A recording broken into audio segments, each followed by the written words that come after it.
Hello, and welcome back to learning about how to install and configure the Ooyala module for Drupal. This video is going to show you how to create a view of Ooyala videos that can be filtered by taxonomy terms. Since taxonomy terms are mirrored in the Ooyala backlot, what we are essentially allowing our users to do is filter videos based off of the labels that have been selected for assets within Ooyala. After enabling the Views UI module, a new entry shows up under the Structure section. From here, we can see the list of views that are currently enabled on our website. Currently, there are no views enabled by default, and we have not added any new views. So the first thing we are going to do is add a new view. We're going to call this view, videos. And we're going to show content of the type video. And we're not going to filter by any tags because we're going to actually allow our users to choose that themselves. We're going to create a page. I'm going to call it videos. And by default, the URL path will be at /videos. We're going to display an unformatted list of full posts. There's nothing else we need to configure here, except for perhaps turning on a menu link so we don't have to use the URL bar in our browser to get to the view.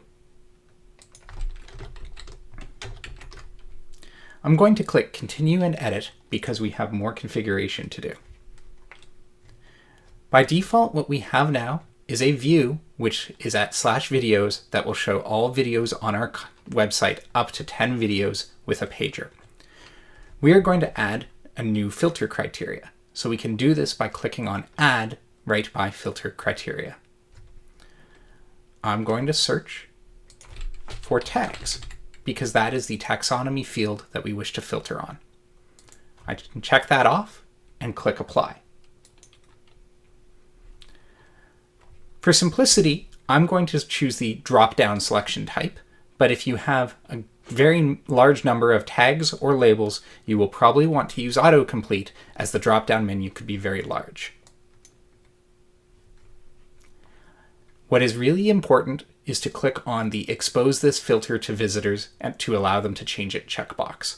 Without this, this is an administrator-only filter, meaning it only shows up in the Views UI, and our end users cannot change it. By exposing it, it adds a form field to allow users to filter it themselves. So I'm going to check that off. I'm going to clean up the label so it's a little bit clearer to our end users. And I'm going to add a description.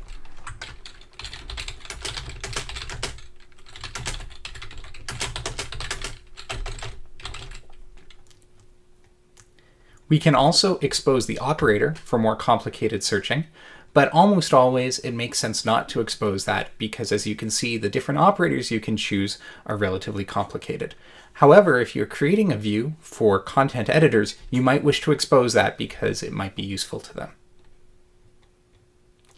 I'm also going to check off Allow Multiple Selections, so that way users can search for multiple tags at once. And I'm going to scroll down and see that there's nothing else I need to configure. And I'm going to click Apply.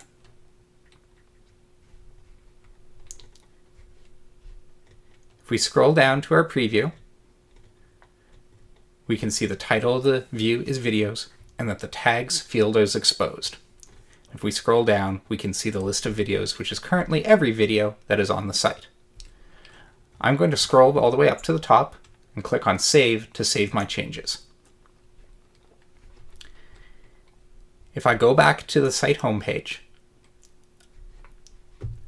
I will now have a Videos link in my main menu. Of course, you can move or hide this link as you see fit using the regular menu configuration for Drupal. When I click on this link, I see exactly what I saw in the Views preview. Right now, we can see all videos, but I'm going to filter based off of development. Let's see what videos we get. So we can see that I'm getting the CVS tutorial video and the Sigwin video, and that is it. Let's try something else, like Drupal. And we can see that the Actions and Workflow video, which has been tagged with Drupal, shows up. Since we are using the standard views tools to build and create our list of videos, we can apply different views configurations as needed to create customized lists of videos. Keep watching for our next video to see how to use views to create a carousel of videos useful for a site homepage or landing page. Thanks. Bye.